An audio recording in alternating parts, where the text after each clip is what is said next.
Madilim na gabi sa lungsod ng mga aswang episode 5. Ang pagtatagpo ng itim at pula mga ka-amazing. Nararamdaman niyo ba ang malamig na simoy ng hangin? Parang may bumubulong sa dilim. May mga matang nakatitig mula sa anino. Ngayong gabi, maghahalo ang kadiliman at dugo dahil magsisimula na ang laban ni Inspektor Gabriel de Castro laban sa mga halimaw ng San Bartolome. Handa na ba kayo? Tara, sumisid tayo sa dilim. Ang unang hakbang, sa gitna ng masukal na gubat, habang hawak ang itim na aklat, nakaramdam ng kakaibang panginginig si Gabriel. Parang may malamig na kamay na humahawak sa kanyang kaluluwa habang binabasa ang sinaunang mga pahina. Ang kapangyarihan ito, kaya ko ba talagang gamitin? Tanong niya sa sarili. Napatingin si Ka-Efren, ang matandang albularyo, sa kanya. Gabriel, tandaan mo, hindi lang basta lakas ang kailangan mo sa laban na ito. Ang tunay na mandirigma, marunong gumamit ng talino at puso. Tumango si Gabriel. Alam niyang wala na siyang atrasan. Ngayong gabi, susugod siya sa pinakapusod ng panganib, sa mansyon ng pamilya Villanueva, ang Pulang Anino. Samantala, sa loob ng mansyon ng Villanueva, nakaupo sa isang napakalaking upuan si Don Victor Villanueva. Sa kanyang harapan, nakaluhod ang 3 aswang, mga matapat niyang alagad na nag-ulat ng kabiguang patayin si Gabriel. Hindi niyo siya napatay! Sigaw ni Don Victor, galit na galit. Nanginginig ang isa sa mga aswang. Don Victor, hindi namin inaasahan na may isa pang lumang albularyo na buhay pa. Ang Ka-Efren na iyon. May itim na aklat silang dala. Napahinto si Don Victor. Itim na aklat. Dahan-dahan siyang tumawa. Kung ganoon, dapat ko nang itawag ang Pulang Anino. Sa isang iglap, may lumitaw na nilalang mula sa dilim. Mataas ito, nakasuot ng itim na balabal at ang balat nito ay tila yari sa usok. Nang ngumiti ito, lumitaw ang matatalas nitong ngipin. Gabriel de Castro, oras mo na.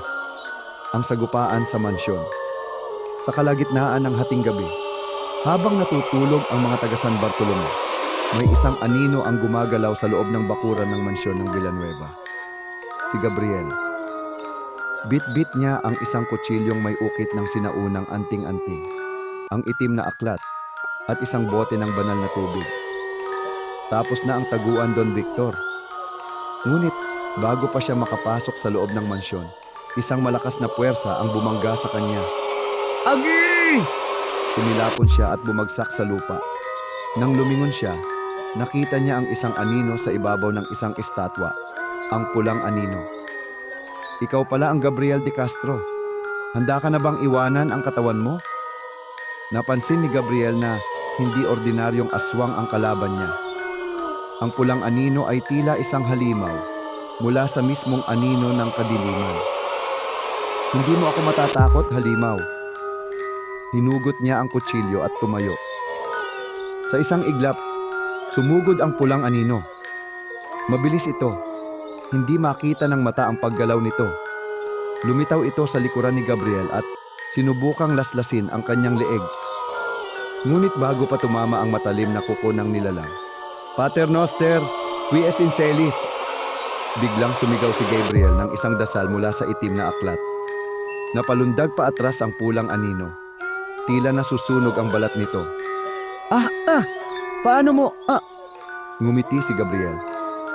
Akala mo ikaw lang ang may itim na kapangyarihan? Ang sakripisyo ni Ka-Efren. Sa gitna ng labanan, biglang lumitaw si Ka-Efren. Hawak ang isang pangkat ng mga mandirigmang albularyo. Gabriel, tapusin na natin ito! Sigaw ng matanda. Nagtipon ang mga albularyo. Binuksan ang kanilang mga anting-anting at binasbasan ang lupa ng asin at langis ng niyog. Ang buong paligid ay napuno ng banal na apoy na pumalibot sa Pulang Anino. Hindi ninyo ako matatalo! Sigaw ng nilalang. Ngunit lumapit si Ka-Efren sa gitna. Bit-bit ang isang itim na kahoy na sibat. Isang sagradong sandata na may sumpa laban sa pinakamatitinding halimaw.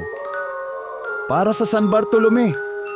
ibinagsak ni Ka-Efren ang sibat sa katawan ng pulang anino.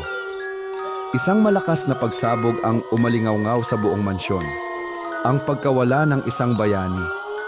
Nang mawala ang alikabok, nakita ni Gabriel ang katawan ng pulang anino. Nanginginig, natutunaw, at unti-unting naglalaho. Ngunit sa tabi nito, nakita niyang nakahandusay si Ka-Efren. Duguan ang matanda. Nanginginig ang kanyang kamay habang nakahawak pa rin sa sibat. Lumapit si Gabriel. Ka-Efren, hindi ka maaaring mamatay. Ngumiti ang matanda. Anak, natapos na ang una mong laban, pero marami pang paparating. At sa kanyang huling hininga, pumikit si Ka-Efren. Patay na ang matandang albularyo. Napakuyom ng kamao si Gabriel. Don Victor, hindi pa tayo tapos. Sa kabila ng pagkapanalo nila ngayong gabi, alam niyang hindi pa tapos ang digmaan. Dahil sa loob ng mansyon, may isang pares ng pulang mata na nakamasid sa kanya at naghihintay ng kanyang susunod na galaw. Itutuloy, mga ka-amazing, lalong umiinit ang labanan. Sa susunod na episode, abangan ang episode 6. Ang huling halimaw, kung saan malalaman natin kung sino talaga ang tunay na hari ng mga aswang.